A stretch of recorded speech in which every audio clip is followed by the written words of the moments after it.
まと大変を巻き起こしおった。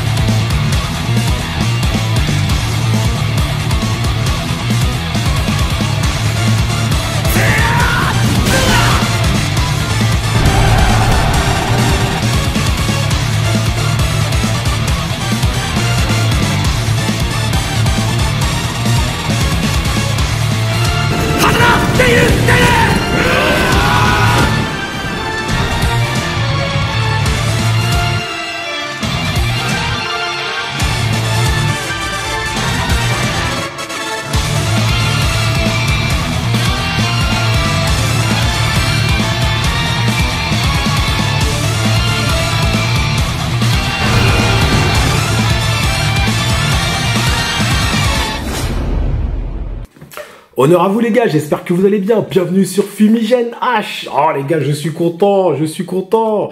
Chapitre 775 de Kingdom. Oh là là, on a un résumé bien complet apparemment. Les frérots m'ont dit Fumigène, le résumé est sorti, ça y est, c'est reparti les gars. Et en plus, hein, début d'année 2024, on va avoir la saison de Kokuyu les gars, en animé. Oh, franchement, on va kiffer Kingdom. Je vais vous faire kiffer Kingdom, les gars, mais comme jamais.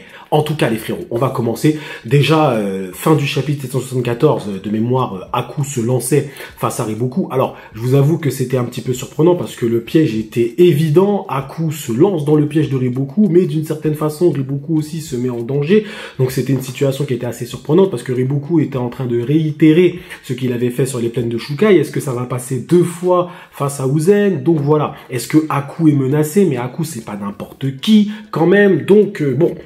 Il y a de quoi faire, il y a de quoi dire dans cette histoire. On peut commencer. Le titre du chapitre, c'est « Une existence problématique ». Alors, on est dans une ère assez difficile, les frérots. Nous, Kingdom, on prend ce qu'on nous donne, où les résumés sont plus précis que les trades. Du moins, les premières trades qui sortent, sans vouloir, encore une fois, être méchant avec les frérots, parce qu'ils font ça totalement gratuitement. Donc voilà, mais il faut attendre un certain temps avant qu'une trad, on va dire, extrêmement précise sorte. Du moins, il faut attendre même la sortie des tomes.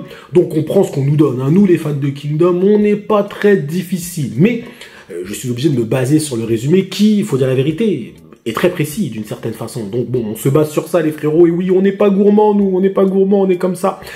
D'ailleurs, ce dimanche, soyez au rendez-vous les gars parce qu'il y aura la vidéo internationale, hein, c'est une vidéo internationale dans laquelle je vais rendre les résultats internationaux d'ailleurs du sondage de toute la communauté Kingdom. Un truc de ouf, hein, j'ai envoyé les résultats à Ara, peut-être qu'on aura une réaction de ce dernier dans les prochains chapitres, il va peut-être me remercier d'avoir fait ça, mais en tout cas, voilà, soyez présents pour cette vidéo dimanche parce que franchement la vidéo, les membres en tout cas qui l'ont déjà vue m'ont dit ouais la vidéo elle est terrible et tout, franchement on a bien rigolé etc. Donc j'espère qu'en tout cas ça va vous plaire. Les frérots, soyez au rendez-vous dimanche. Tranquille, vous prenez votre petit café dans la tasse Fumigène et vous regardez la vidéo. Votre ami Fumi, franchement, j'ai pris un plaisir monstre à faire cette vidéo. Bon, allez, on commence tout de suite les frérots. Ça rigole pas, là, je prends ma tête sérieuse. Fumi, sérieux. Aku va peut-être mourir. Donc là, je dois apprendre ça. Voilà les frérots.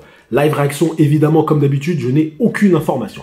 Peut-être qu'il y aura live avec mon frérot Liliad, où on va découvrir le chapitre, enfin là je vais découvrir le chapitre parce qu'il y a déjà les images un petit peu, mais bon, voilà, on va dire que la version avec la trad et tout, je vais peut-être le découvrir avec Liliad. À chaque fois on n'arrive pas à se goupiller, lui et moi, mais vous inquiétez pas, on va se goupiller. Lui et mon frérot, lui c'est mon frère kingdomien, donc voilà. Bon, allez, on commence. Une existence problématique, tiens, de qui il parle.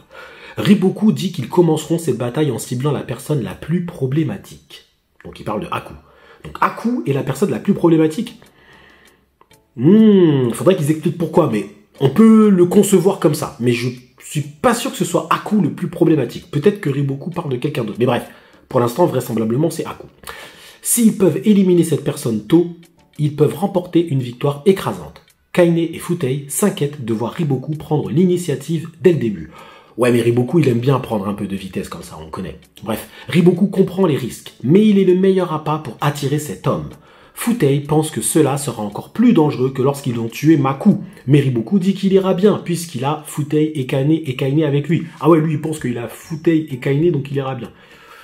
Il est ambitieux, le Riboku. Hein. Bref, en tout cas, Gakushu et Fuhon sont d'accord pour dire qu'il serait bon de mettre fin à la bataille rapidement. Mais ils demandent à qui Riboku fait référence. Donc il parle de Haku. Donc là c'est très certainement un flashback dans lequel Riboku explique pourquoi il choisit Haku.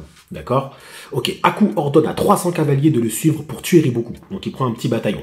Tandis que le reste de l'armée avance pour affronter l'armée de Gakusho. Uzen réalise qu'Haku doit cibler Riboku, car il s'est éloigné juste avant que les armées ne se rencontrent. D'accord, ok, donc Haku en fait il est parti avec 300 cavaliers et il a laissé le gros de son armée foncer. Donc d'une certaine façon, Haku respecte le plan, on va dire, de Uzen, c'est-à-dire qu'il continue son attaque générale, mais il a pris un petit bataillon pour aller chercher Riboku. Ok, pourquoi pas, pourquoi pas. Après Haku est fort, donc c'est vrai qu'il peut compter effectivement sur une percée et aller chercher et prendre la tête de Riboku. Mais ça serait ouf quand même que Riboku s'expose comme ça, enfin bref, on verra. Fuhon apparaît et commence à attaquer la cavalerie d'Haku. Donc Fuhon, c'est lui qui... Ok.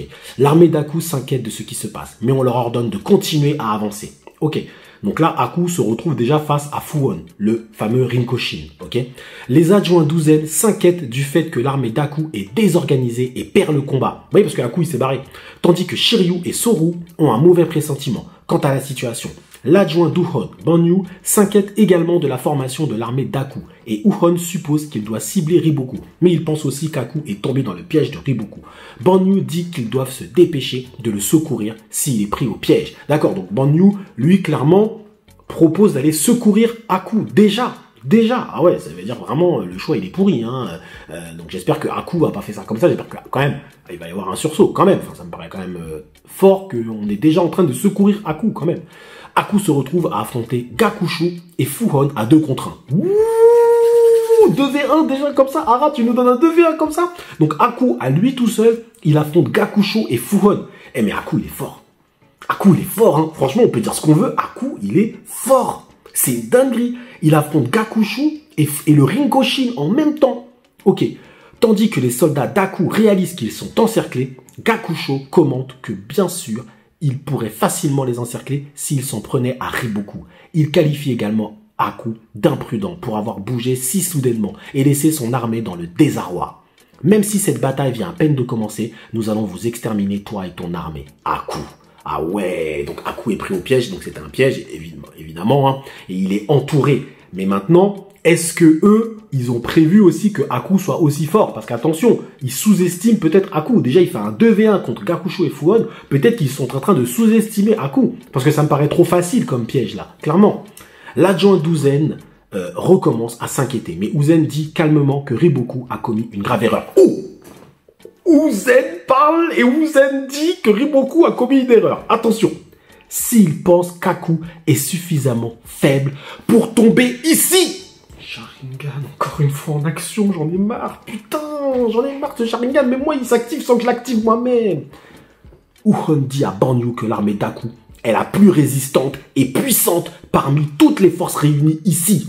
En termes de résistance, ils ne tomberont pas si facilement. Et il est extrêmement dangereux pour Riboku de se montrer devant Haku de cette manière. Toute personne connaissant Haku qualifierait cela de stratégie ratée. Oh, mais Riboku, il commence bien. Il commence bien, le petit Riboku, là. Ben, il a sous-estimé Haku. Qu'est-ce que j'étais en train de dire? Après, t'envoies Gakusho et Fuhon. Ok, ils sont 2. Mais attention, Haku, il a son armée, comme il dit Uhon. Enfin, là, on parle de Haku, quand même. Tu crois vraiment que tu peux le fumer comme ça? Quand même. Les soldats d'Haku renforcent leur ligne de front, tandis que d'autres se déplacent vers la droite. Uhon explique à Banyu que les soldats d'Haku comprennent sa volonté. Ils ont mis en place la ligne de front pour pouvoir gagner du temps, pendant que les soldats à l'arrière se dirigent vers Haku. Ok, du renfort d'une certaine façon. Plus précisément, ils se dirigent vers Riboku. Uhon dit que Riboku a sous-estimé la puissance d'Haku et de son armée. Et maintenant, c'est Riboku qui est au bord de la vie et de la mort. Wow. Alors, je vais aller voir un petit peu les images du chapitre, parce que je sais qu'elles sont déjà sorties. Donc, ils ont sous-estimé Haku. Clairement et simplement. Alors là, c'est l'arrivée de Shibasho. Hein. Là, dès maintenant, Shibasho, dès maintenant, ça va être à l'aide Shibasho. Non, mais Riboku, en vrai, frérot, Riboku, quand même. Bon, bref, je regarde les images, et évidemment, après, je vais commenter tout ça, les frérots. Alors, ok. Donc ça commence par Shin. Alors c'est bien de commencer par une image de Shin, alors qu'on le voit même pas dans le chapitre. Ça c'est pas mal. Ok, donc ça c'est le fameux flashback où il parle. Ok. Aku, ah la bonne tête de Aku là. Ok, ok. Ok, donc là, ah oui, donc le plan, ok, il se fait enfermer comme ça par Fu-On. Ok, d'accord, très bien. Bim, ah ouais, les deux armées se confrontent comme ça, ok. Mais Aku qui fait déjà du sale, ça commence bien. Et les images comme ça, j'adore, ça commence bien. Et Fu-On qui s'oppose à Aku, ok. Le Fu-On, lui, il faut le buter, hein. Il m'énerve avec sa tête, là, il fait trop de malin, lui. Ok, donc les deux armées qui se confrontent comme ça, ok, ok, ok. Ouais, donc on voit bien là, avec un plan large comme ça, que effectivement il y a, donc les armées se confrontent, mais il y a un petit détachement comme ça, sur la droite, effectivement. Donc c'est là que Uzen dit que, attention, sous-estime pas Aku non plus. Gakusho arrive, et c'est là qu'ils vont nous faire le 2v1, je suppose. Ah ouais, 2v1. Eh, Aku, franchement, respect à Aku quand même. 2v1 avec Fu-On et Gakusho. Les gars, retenez ça. Hein. Les gars, retenez ça, parce que si Aku meurt, personne doit dire que Aku, ouais, mais Aku, non. Aku était fort. Aku est fort. Parce que 2v1 comme ça, contre Fu-On, contre le Rinkoshin et Gakusho, c'est quelque chose. C'est quand même quelque chose. Ok? Ok. Donc là, Aku est quand même... ouais, là, tu sens quand même que dans le combat, il a pas le dessus. Hein. Il a pas le dessus. Hein. Donc c'est là, ça parle. Ouais, il se la raconte. Ok. Aku est déjà bien en sang. Rinkoshin derrière lui. Et c'est là où Uzen, il dit, ouais, mais là, vous l'avez sous-estimé. Et franchement, par contre, le parallèle d'écriture entre Uzen et son fils, c'est lourd. Là, c'est évident, hein, je le vois encore plus maintenant. Entre Uzen qui parle et son fils qui valide, tu sens vraiment la famille, la famille des Ou, là. J'espère qu'ils vont nous faire du lourd dans cet arc-là, parce que franchement, ça fait trop plaisir de voir Uzen avec son fils qui fait la même déduction, tu vois. J'aurais même pas appelé ça comme ça. Moi, j'aurais mis un lien père-fils. J'aurais mis ça, parce que là, pour moi, c'est important aussi, le lien entre Uzen et Ufon, c'est important. Et donc, en gros, le personnage problématique, c'était Aku, on a compris. Donc, Ufon qui fait son analyse, ok, d'accord. Ok. Et Riboku, au final, ah, t'as pas compris que le mec là, ouais. Et donc là, c'est Aku qui commence à prendre le dessus sur Fu-On. Logique. Logique, logique.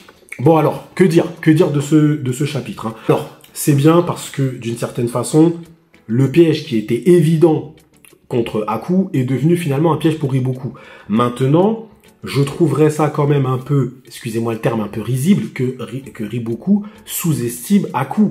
Enfin, je veux dire, normalement, Riboku, là, il sous-estime personne. Il a déjà perdu contre cette armée, tu vois. Donc, pour moi, après, il a quand même pris deux sécurités, à savoir Fu-On et Gakusho. Donc, c'est vrai que qui pouvait prévoir que Aku est capable de combattre Fu-On et Gakusho. Donc, c'est vrai que Aku est très résistant. Mais l'avoir avec un piège aussi simpliste, ça me paraissait quand même un peu facile. Tu vas pas avoir Aku comme ça, tu vois. Donc là, c'est peut-être effectivement Riboku qui va se retrouver en danger. Et donc, en fait, au final, le seul qui peut arrêter Aku, et ça, je l'avais dit, hein, je l'avais dit, là, actuellement, dans l'armée de Riboku, le seul qui peut arrêter Aku, c'est Shibasho ou à la rigueur Jihaga. Mais Jihaga, il est un peu trop loin et tu peux pas tout de suite faire un déplacement comme ça, c'était compliqué. Donc, parce que Aku, il le sous-estime trop, en fait. Là, pour le coup, il l'a vraiment sous-estimé. Donc, il se rend pas compte de la puissance du personnage. Donc, c'est bien, ça montre, ça met en avant le personnage de Aku. D'ailleurs, c'est lui que je mettrais, je pense, en miniature. L'analyse père-fils, là, je pense que vous avez kiffé, vous aussi, les gars. Moi, j'ai kiffé. Uzen qui parle, Ufon derrière qui valide. Ça, c'est clairement un parallèle scénaristique qui te montre que le fils a un niveau d'analyse pas égal à celui de son père, mais du moins, en tout cas, il s'en rapproche. Il se rapproche de l'analyse de son père, d'une certaine façon, petit à petit. Donc, c'est aussi, attention, c'est aussi pour nous montrer qu'il y en a peut-être un des deux qui est en danger, parce que ils sont beaucoup mis en avant, là, les deux ou, là. Les deux ou sont très mis en avant. Donc, on verra. Est-ce que c'est la première erreur de Riboku? Dites-le moi, vous, maintenant, en zone commentaire, selon vous, ou est-ce que c'est la première erreur de Riboku? Est-ce qu'il va devoir être sauvé par Shibasho ou par quelqu'un d'autre? Ou est-ce que vous pensez que non, finalement, Aku va se retrouver acculé, peut-être, et après, il y a encore Futei et Kaine qui peuvent arriver, donc... Voilà. Est-ce que tout de suite intervention de Shibasho, ça serait un peu tôt, hein. Ça serait un peu tôt quand même si dans l'armée, en termes de force, c'est Shibasho pour moi qui peut arrêter Aku. Mais on sait jamais.